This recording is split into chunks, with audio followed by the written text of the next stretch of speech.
Good afternoon, welcome to VANIK-IAS. We'll discuss objective MCQs.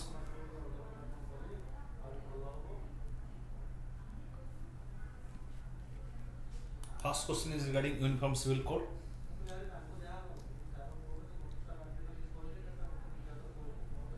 At present, no UT and state in India has implemented Uniform Civil Code. The term Uniform Civil Code is mentioned in the Constitution. Yes, Article 44 it talks about Uniform Civil Code. Right? It talks about Uniform Civil Code. The implementation of UCC will support national integration. Yes, it will support national integration because all the communities will have one law as far as personal sphere is concerned. The code would be applicable to all religious communities in matters such as marriage, divorce, and inheritance and adoption. What is Uniform Civil Code?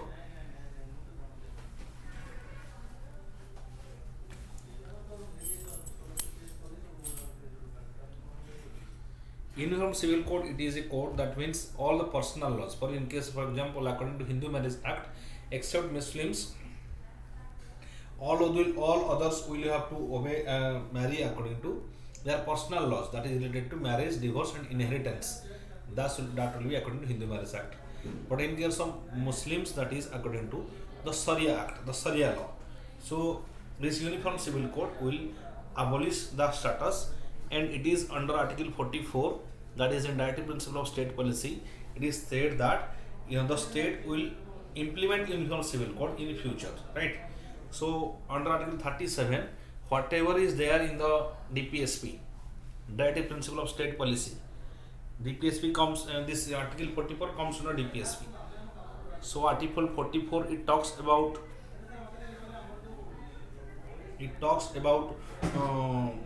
Article 44 it talks about Uniform Civil Code, but that is not enforceable. Whatever mentioned in DPSP is not enforceable, but it is said that the state will or the government will try to ensure that it is implemented in future. So government will try to enforce this Uniform Civil Code in future whenever it feels that situation is conducive. So now at present it is not implemented, but it is proposed. The process is started by Uttarakhand. Right, Uttarakhand government has started the process of Uniform Civil Code. So 2, 3, 4 start this here. All will be right, but 2, 3, 4 will be more appropriate according to the options. Right, because you have to understand the context, as UK is already started the procedure to implement Uniform Civil Code. 2, 3, 4 is the answer.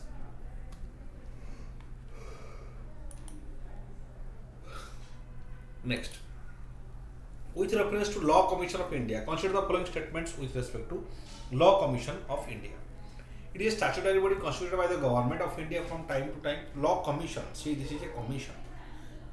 Law Commission of India regularly, actually this Law Commission of India, it gives various recommendations regarding reforms in our criminal justice system, right? So it is statutory body constituted by the government from the time to time. See, if something is statutory body, that cannot be established time to time, right?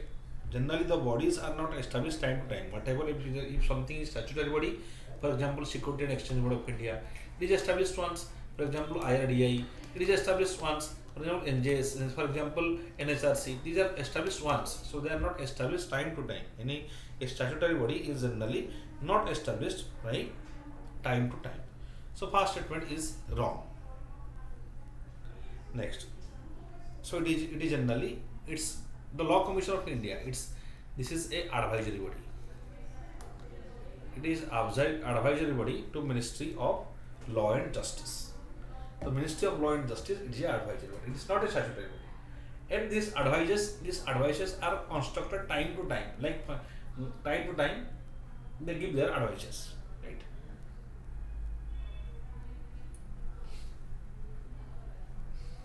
Okay.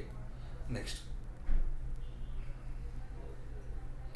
The commission works as an advisory body in the Ministry of Law and Justice. Yes, this is right. Second statement is right. The retired Supreme Court judge or Chief Justice of High Court is the head of the commission. Yes.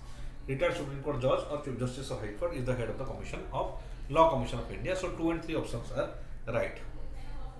A High Court judge, retired High Court Supreme Court, retired judge of Supreme Court or Chief Justice of High Court, they can head the commission. Okay, that is Law Commission. Generally, what are the changes that we need in our law and criminal justice system? That recommendations are given by the Law Commission. Right? How can we make it better?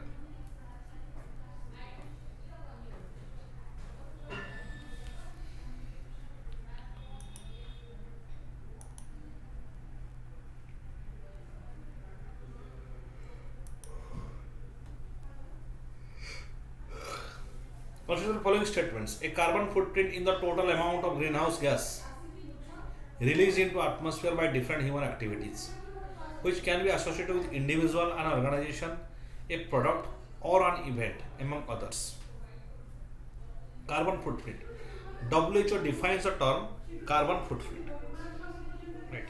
So, which of the following statements are correct regarding carbon footprint? First thing, it is the amount of greenhouse gas released into the atmosphere by different human activities. Yes, this is right.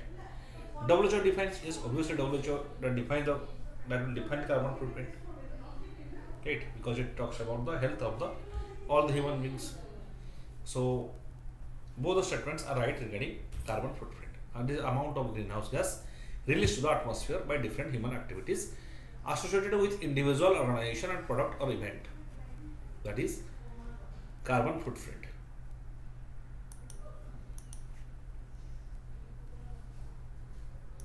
Next, which city has become the first in India to launch Carbon Watch, a mobile application to assess carbon footprint of an individual? Carbon footprint of an individual, that is in urban areas, living in urban areas, or living in rural areas. Which city has become the first in India to launch Carbon Watch?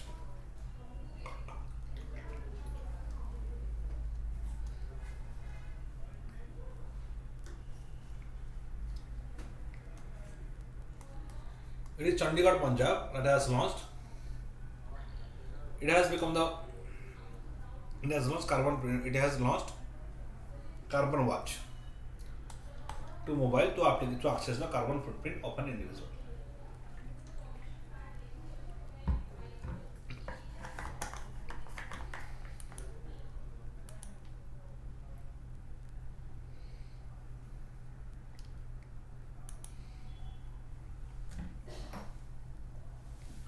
The term Apis cerana, sometimes seen in the news, related to which of the following?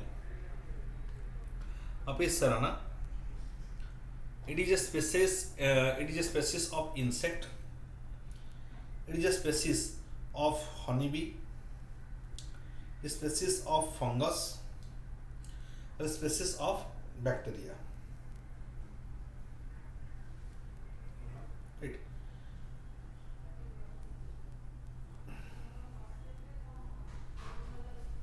It is a species of honeybee, right? Apis cerana, it is a species of honeybee. It is endemic to Western Ghat. That's why it is news. Endemic to Western Ghat. It was found, right? That is species that is endemic to Western Ghat. It is found. So it is newly. It is a new type of species that is found in the Western Ghat. So this is called as Apis cerana.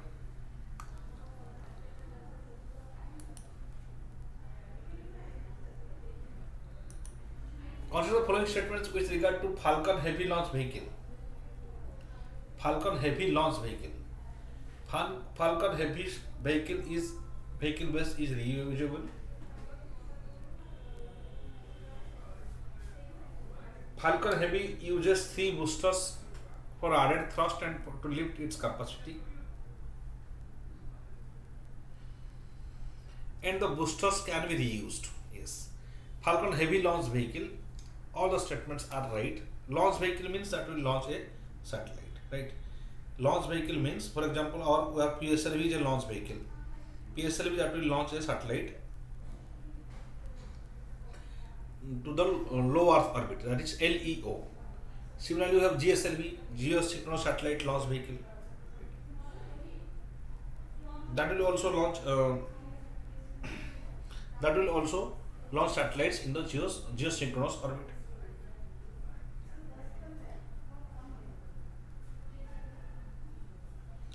Similarly, their job is only to launch the satellites.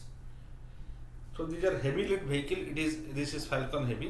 This is generally it is started by the SpaceX, and that will SpaceX, and like our PSLV and GSLV, it will launch the satellites in the orbit, and that is reusable. That initially our PSLV and GSLV, these are not reusable, but Falcon Heavy launch vehicle, it is reusable. So that will reduce the issues of space debris, right?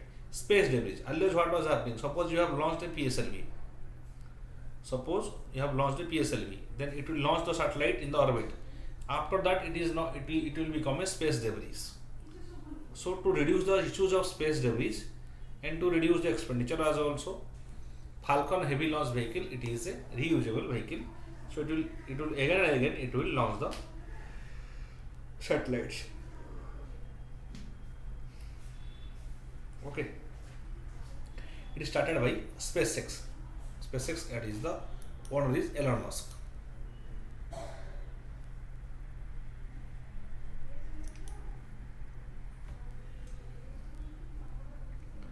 Consider the following statements. Indian National Space Station Promotion Authorization Center in space will oversee the participation of private sectors in the Indian space industry. The Indian Space Association ISPA will facilitate services and assist private players in conducting their own independent space activities. Which of the following statements are right regarding in space? Right. Indian National Space Promotion, which are correct. Indian National Space Promotion Authorization Center. It will oversee participation of private sector in the Space Promotion Authorization Center. It will oversee the participation of private sector in the country. It's a normal statement. It will be right.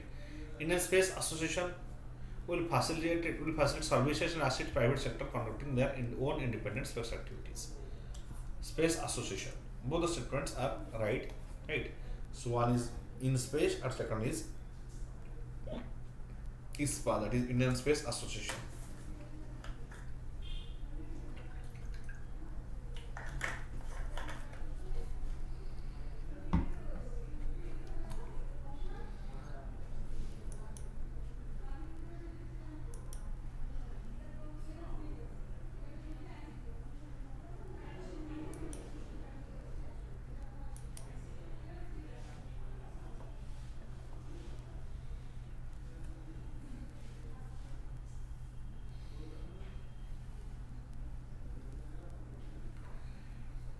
State of the Global Climate Report 2022 from the Greenhouse Gas Bulletin are two major reports produced by which of the following organization? Global Climate Report, State of the Global Climate Report, and Greenhouse Gas Bulletin. Who has which organization is reports are produced? This is by World Meteorological Organization. Right?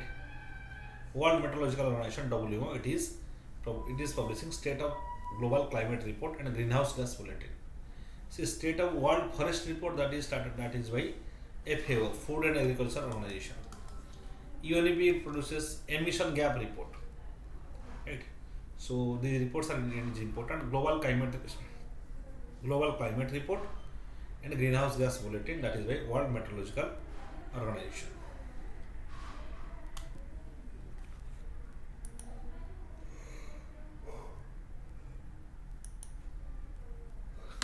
Consider the following statements. Petroleum and Natural Gas Regulatory Board (PNGRB) is a fast regulatory body set up by Government of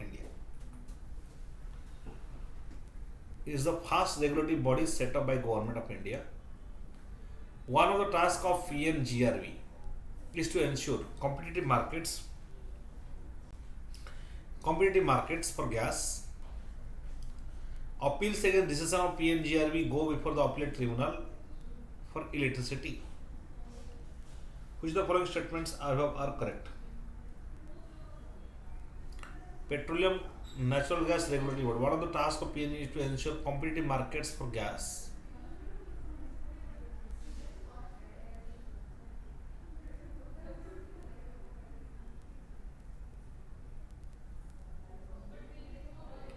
Which of the following statements are right regarding PNGRB? Yes, petroleum. It is the first regulatory body set up by Government of India. It is right. One of the tasks of PNG is to ensure competitive markets for gas. I did a regulatory body regarding regulatory body. It is actually regulatory body for PSUs.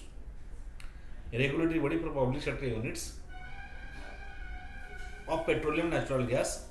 So its job is not to ensure competitive markets. That is Competition Commission of India.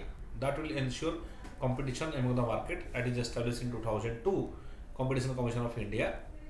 So it is like it will regulate the public sectors only, PSUs. Thus PNGRB that will regulate the PSUs. So second statement will be wrong. And appeals against the decision of PNGRB go before the appellate tribunal for electricity. So 1 and 3 options are right.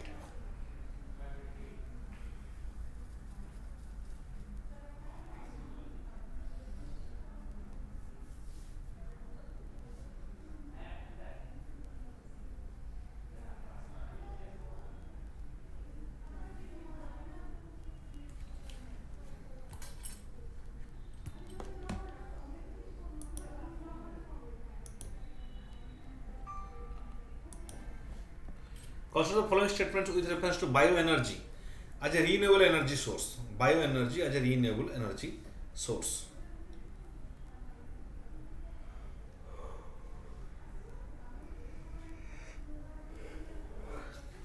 Plants ensure continuous supply of gas due to their continuous growth.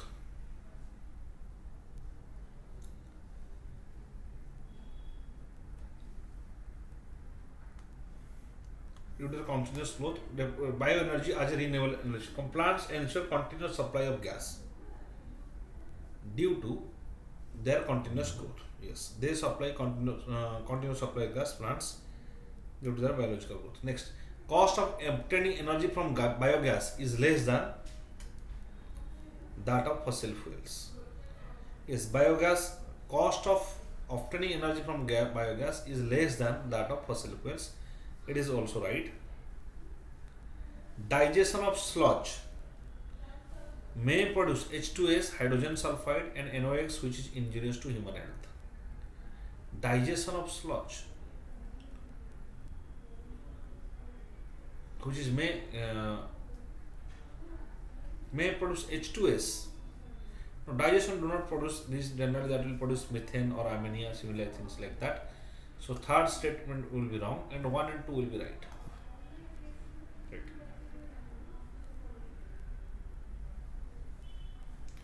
So what D is the answer. Digestion of sludge will not produce NO2 or NOx. NOx is generally produced industrial emissions or for example that is industrial emission or methane gas. All these are produced by digestion. Okay. Here sulfur dioxide is usually produced. Sulfur dioxide is produced, which is very dangerous, and that lead to the death of many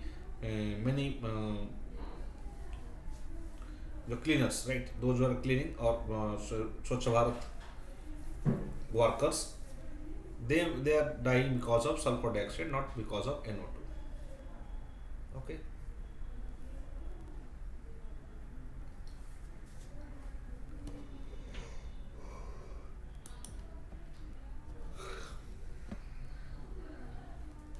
Next question. Next we'll see some prelims facts.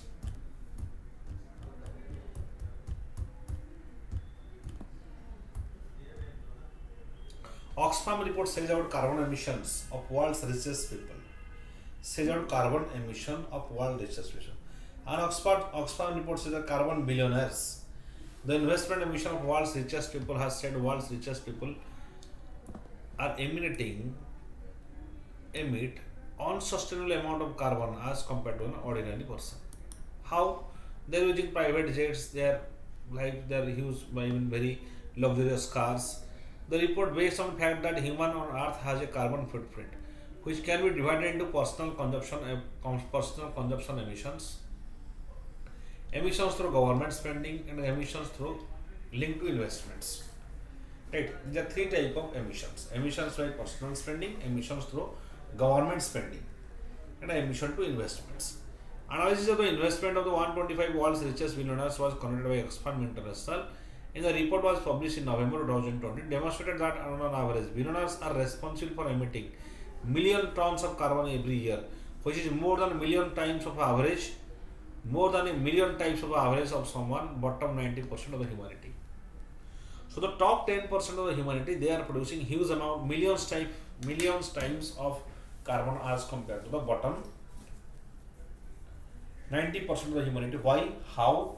Because they are utilizing, suppose, luxurious cars, luxurious houses, luxurious private jets, all these things, luxurious investments, industries, right? All these things. So the millionaires are the top 10%. They are responsible more towards the climate issues.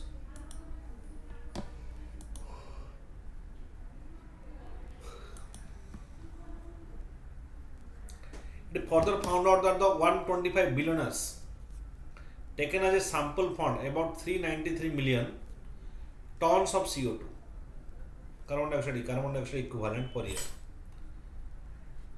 125 billionaires as a sample found out 393 million tons of carbon dioxide equivalent CO2e per year. This is equivalent to an annual carbon emission of France, which is a nation of 67 million of people. In comparison, said that it will take 1.8 million of cows to emit the same level of CO2 as each of 125 billion billionaires. Almost 4 million people would have go to vegan to offset the emissions. Yes. If 4 million people would have to go vegan to offset the emission of each of these billionaires. So we can say that these 125 billionaires, they can cause huge carbon emissions.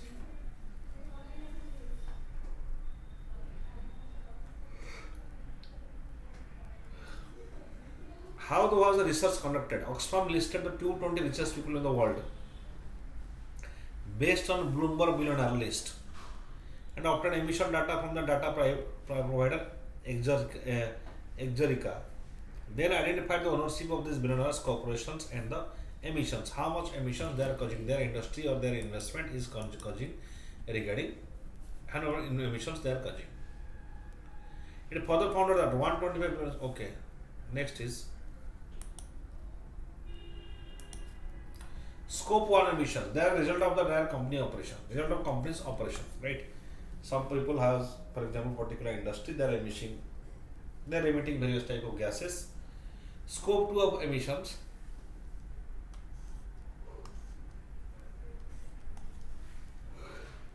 For example, energy to operate machines, that is scope 2 of emissions. Scope 3 of emissions are other indirect emissions such as resulting from companies' supply chains. Suppose they are producing a particular product, they are by various transportation supply chain, they are also utilizing energy. The focus on investments and sectors where billionaires have massive influence, their final reach database involve 183 corporates. An investment of by 125 billion worth 2.4 trillion.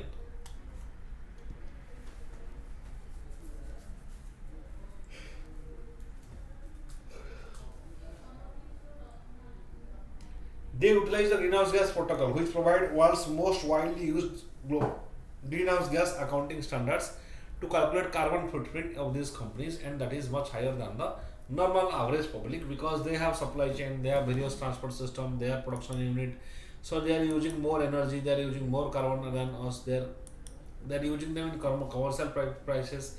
So rich people have the rich people are create more environmental hazards than the poor.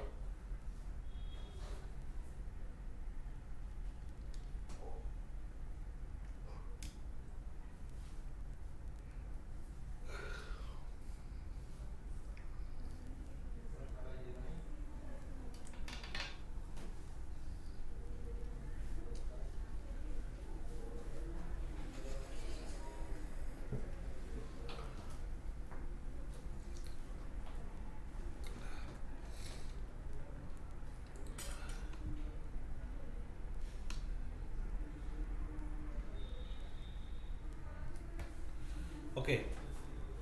The report comes at a time when discussions to meet the globally agreed target of limiting world's temperature to below 1.5 degrees Celsius is underway at COP27 in Egypt. It has significant implications for climate policy making. It takes a critical look at the relationship between economic inequality and climate crisis. That means economic inequality, yes, this global meet target of limiting the world's temperature to 1.5 degrees is underway in COP27 in Egypt.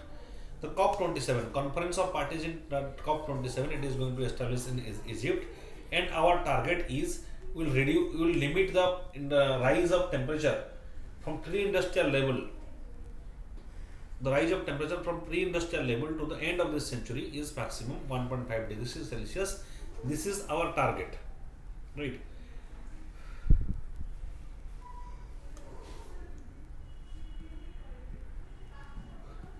But see that if you see economic inequality and climate crisis, then these people are more responsible for the emissions because they cause emission at more significant level, million times more than the ordinary persons.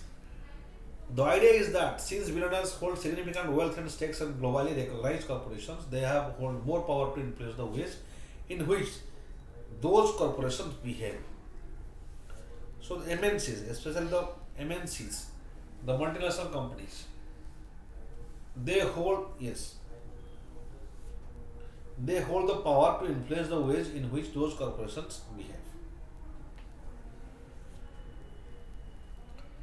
As people from low and middle income backgrounds do not exercise much control over their energy choices, the report says that it is imperative for the world leaders to ensure that those who emit most carbon also do the most reduce those who emit most carbon also do most to reduce the emissions. Obviously, that is we have mentioned in Kyoto Protocol.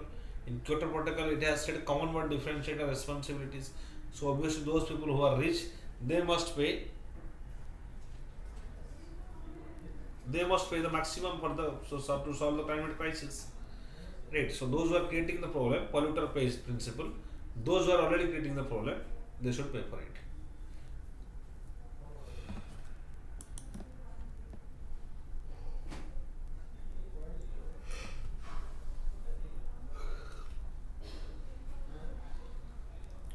One can also gauge the way in which conduct of investors in the global economy impacts our environment.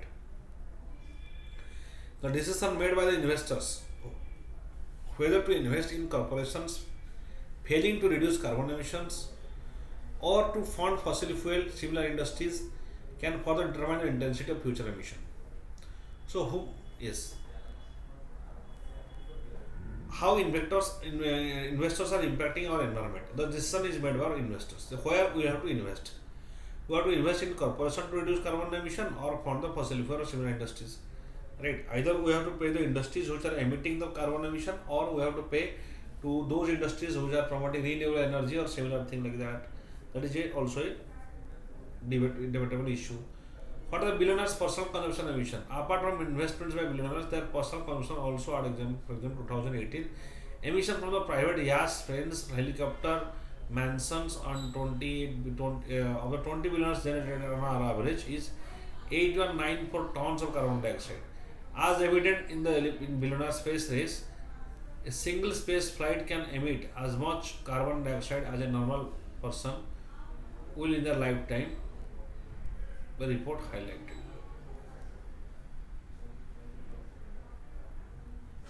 Right. So the single space flight, a single space flight, that will emit that carbon dioxide that will equal to the total carbon dioxide emission of a normal person in the whole lifestyle.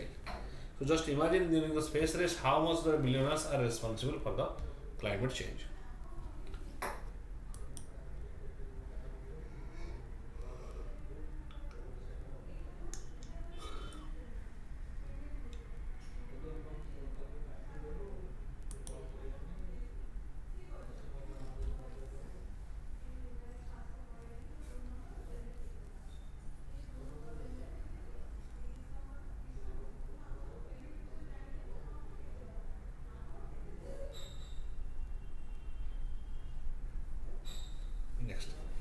At present, the report states that no state in the world compels corporates to reduce their carbon footprints. It is the responsibility of the governments to create climate policies that towards the transition, mainly through the regulation of corporate investment in highly polluting industries. Right. So those government can do. They are not forcing the private sectors to do any sort of significant thing regarding environment. They themselves are doing with respect to the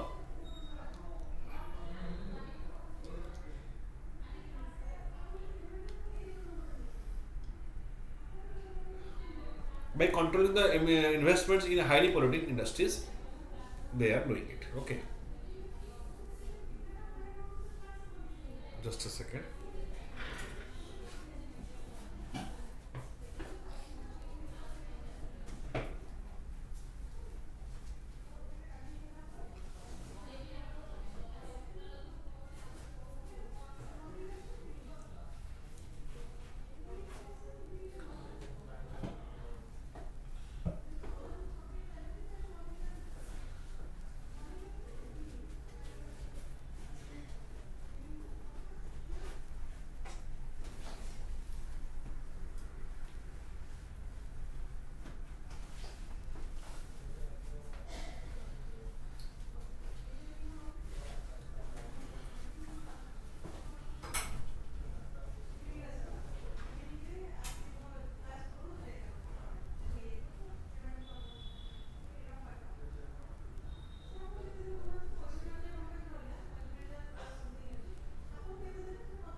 They should aim to set a strong and binding science-based GHG reduction targets.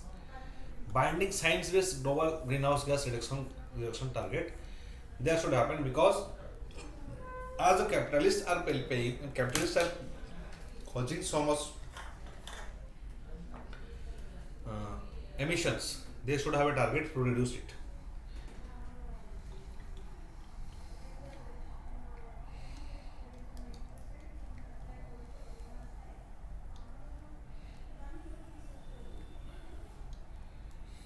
Government should also include worker rights, protection of their livelihoods, and marginalized communities who are adversely affected by the climate change in the policy decisions. Right.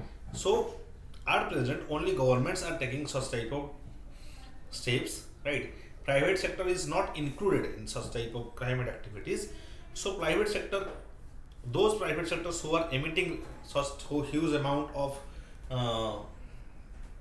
emission, they should also come forward and make some policies so that they should make themselves carbon neutral. And that is what we should at least expect from them, that whoever is creating the environment, whoever is creating the pollution, they must do it at least certain amount of it. They should make themselves carbon neutral. That is, for example, suppose a particular company is releasing 1 lakh ton of carbon dioxide per month, then obviously he should create such a he should invest also such a amount that create such a forest land so that this much carbon dioxide can be absorbed by the plantation. So this decentralized approach. At present, what happens? Only private sector, only the government and the social service activists, those who are environmentally, those people who are working for environment, they are the they are actually doing it, right?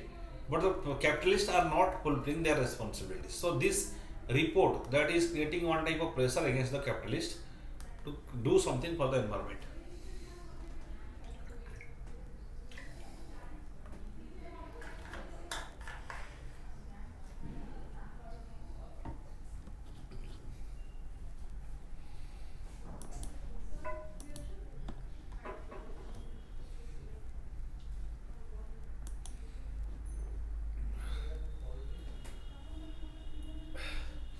Law Commission of India.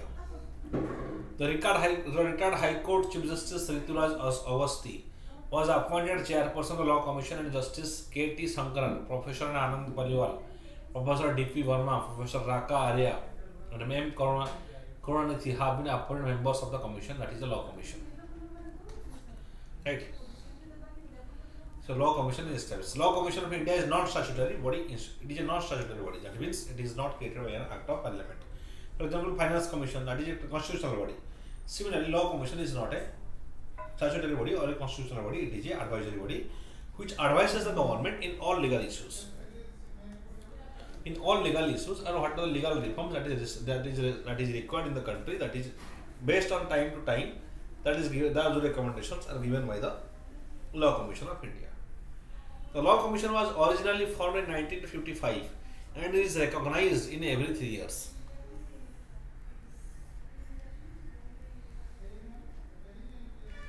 It works as an advisory body to the Ministry of Law and Justice. It works as an advisory body to the Ministry of Law and Justice. It is an advisory body. It is not a constitutional body or not a statutory body. That is the Law Commission of India. The first Law Commission was established during the colonial rule in India by the East India Company under the Charter Act of 1833. Charter Act 1833 has made a Law Commission of India, paid by Lord Macaulay, right? Lord Macaulay has established the Law Commission of India, first Law Commission of India. The first Law Commission is independent of India, was established in 1955. Right. The chairman of the commission was M.C. Setalvad, who was the first Attorney General of India. M.C. Setalvad, who was the Mr. M.C. Setalvad, who was the first Attorney General of India. Attorney General under Article 76. Attorney General is Article 76. Right.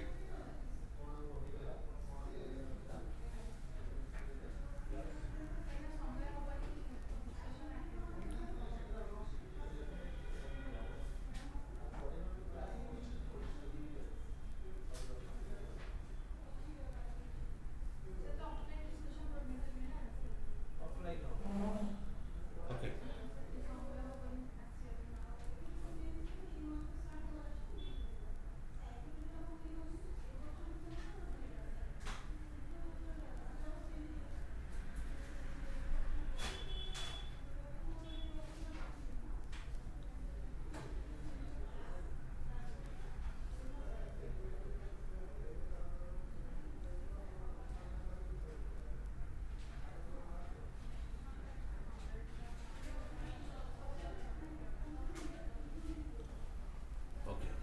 Next,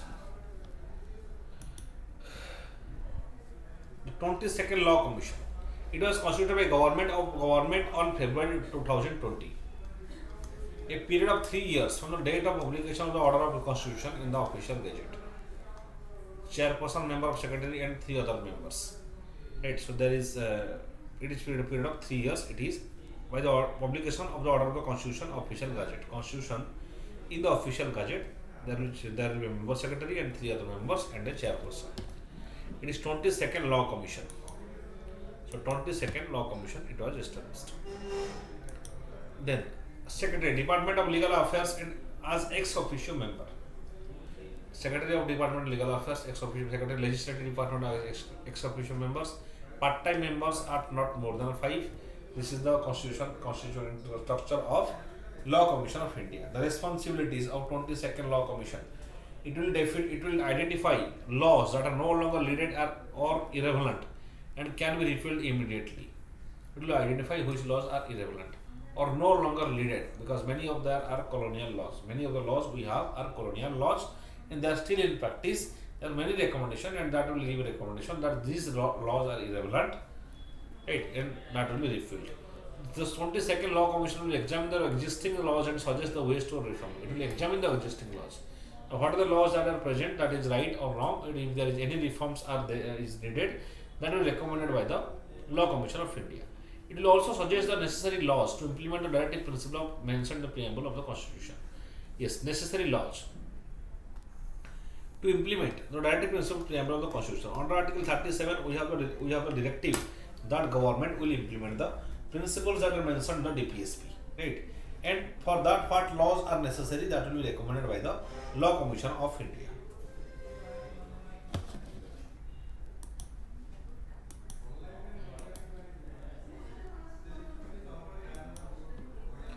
It will take all necessary measures to use law and legal processes in the service of the poor people. The Law Commission will revise the laws of general importance to simplify them and remove anomalies and ambiguities and inequities. So whatever anomalies are present in our legal system, that will revise and recommend its reforms. Okay, it will take all necessary measures to use the law, but it is advisory body.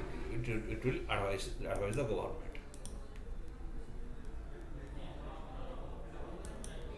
Then Indian black honeybee.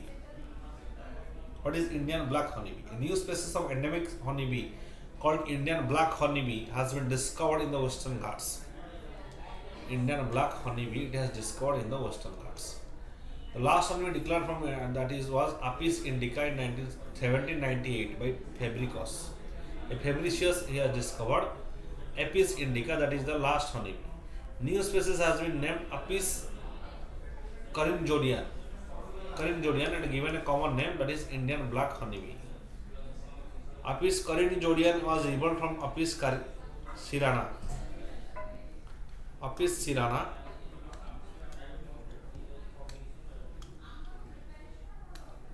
morphites. Apis cirana morphites that acclimatized to be hot and humid environment in the Western Ghats. Generally, this Apis cirana morphites that stays in the humid region of Western Ghats. Indian black honeybee is endemic to Western Ghats. Indian black honeybees, this is endemic to Western Ghats. Ranges from the central Western Ghats and Nilgiris to the southwestern Ghats, covering the states of Goa, Karnataka, Kerala, and parts of Tamil Nadu. Central Western Ghats and Nilgiris, the southern Western Ghats, covering the states of Goa, Karnataka, Kerala, and parts of Tamil Nadu. These are the ranges that are covered on the Western Ghat, and where black honeybee are present.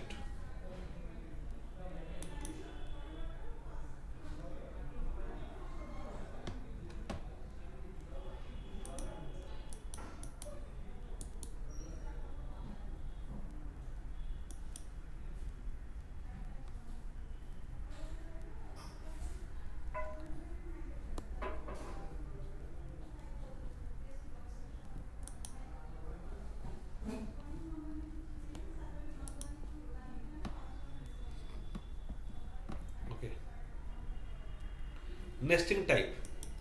Cavity nesting. Type of honeybee used in India for commercial honey production, that is cavity nesting.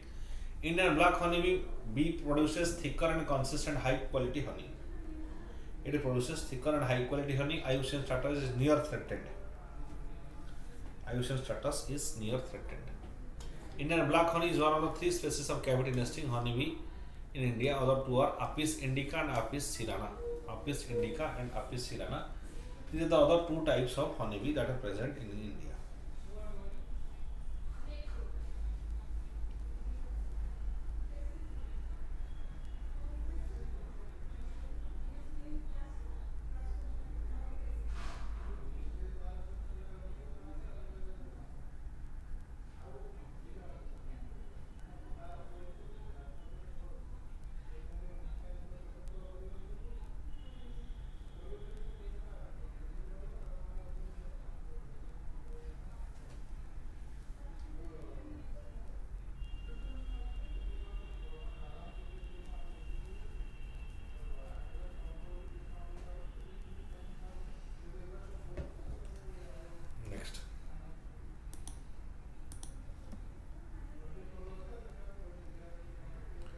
Next, we will discuss analyze the salient sect in Indian society.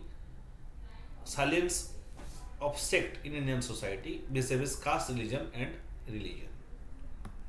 Okay. Sect and cults are smaller group of faith that follows either traditional religion, smaller group of faith like Dera Socha Soda, that is sect, follows either traditional religion or has its fundamentals in a different religion, or has its fundamental in a different religion. So whatever a sect has some particular features of religion and they have brought it from another religion, or they have some features of traditional religion. Sects are subgroups from a single faith of religion, such as Christianity, Hinduism, Islamism, Buddhism, or others. This subgroup, it is a small religion, we can say. Sects can also refer religious groups to have separated themselves from an established religion and not follow their own rules. Meantime, they separate themselves from their established religion. They follow a different rules what is mentioned in their sect. On the other hand, a cult is a social group that follows unusual religious, philosophical, spiritual beliefs to attain common interest goal in life. So, cult is slightly open. Krishna cult of ISKCON, philosophical, spiritual beliefs and common interest or common goal in life, that is a cult.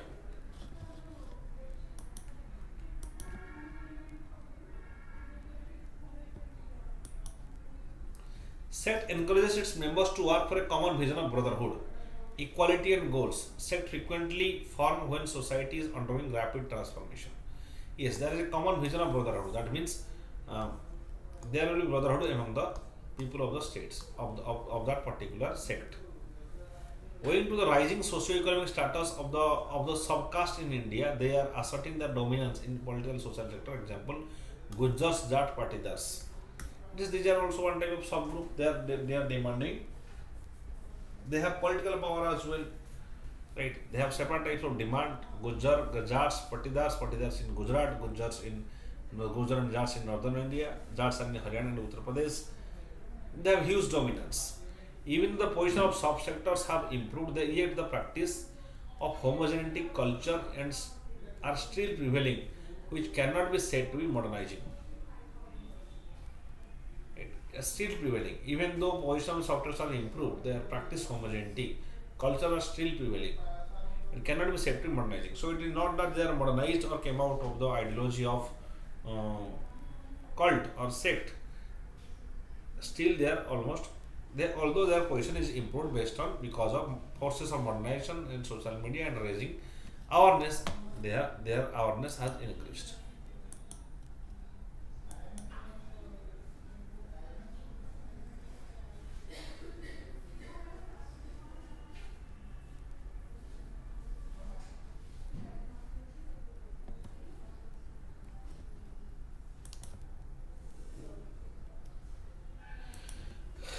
Sect also emerges from geographical aspects.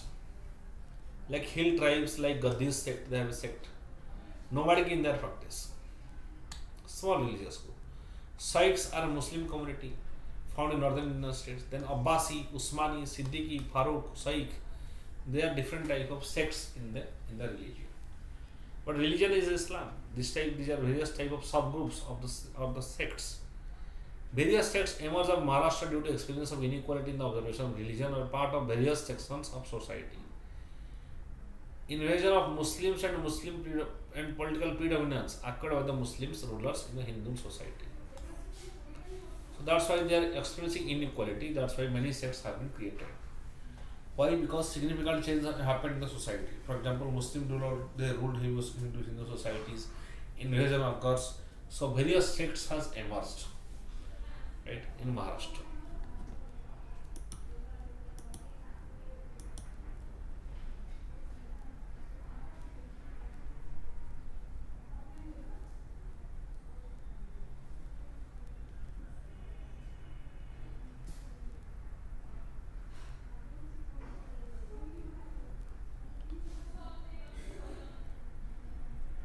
Indian society is a result of journey from Indus civilization to the globalized world. So gradually we are becoming more and more globalized. We are becoming more and more open, right? We are not becoming closed, right? We are accepting everyone is religion in different cults, different sects, all are present in India. So religion has become a personal space. It is a spiritual, personality is related to personality of a particular person. In this journey, it has gone through many transformations under the influence of outside world, reform movements within society. However, what is unique and acceptable is the fact that it has managed to adopt and accept various features while preserving its past. So gradually, so far as India is concerned, we have preserved past, and there is a huge number of religions, there is a number of castes, there is a number of sects. So there is different type of cults are also developed. And there are such as Soda, ISKCON, various types of cult has developed, various types of sects have developed, different type of religious practice has also developed. But India has still able to successfully preserving its past, right? Its spiritual past, India is successfully preserving again. So the lectures end today here, and like this video and share it and subscribe to VANIK-IAS. Thank you.